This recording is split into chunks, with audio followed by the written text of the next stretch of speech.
If you're like most students, the question, who runs ANU, likely summons an image of Brian Schmidt sitting on the Iron Throne madly laughing while he signs orders to knock down residences, schedule weekend exams, and destroy ANU Bar. The reality is a lot less dramatic, but still super important. ANU is run by the powerful and somewhat secretive University Council. Council is really powerful, and it exercises this power in a few big ways. They set the big picture agenda for the entire university. They decide the ANU budget and write this vision-setting document called the Strategic Plan. These huge policy decisions bleed down through this deep, complex system of committees where they're implemented in colleges, schools, and departments. Alongside these kind of boring big picture policies though, Council also makes some of the really big individual decisions that affect student lives.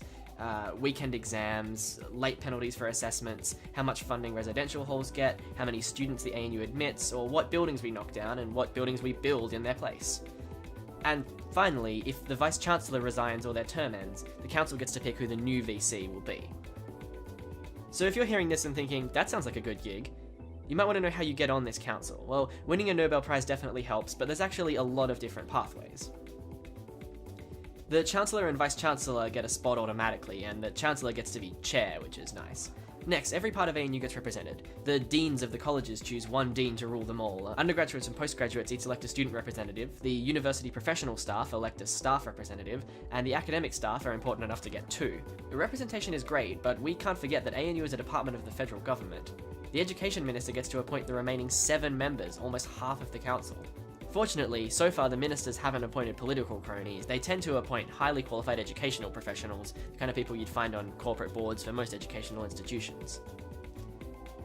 So these 15 councillors meet once a month to make all these decisions. As a student, you can actually go and watch council meetings. They're open, but you have to request an email many days in advance, and you'll be kicked out of the room for the confidential sections, which is almost all of them. At the end of the day, there are only 2 students who really know what happens in ANU Council meetings, and those are the undergraduate and postgraduate ANU Council reps. So that's who decides your parking fees, library opening hours, and Union Court demolitions: an undergraduate and postgraduate student, 2 elected academics, 1 elected staff member, 1 dean, the education minister's hand-picked members, the Chancellor and Vice-Chancellor Brian Schmidt himself, who was chosen by the Council in the first place.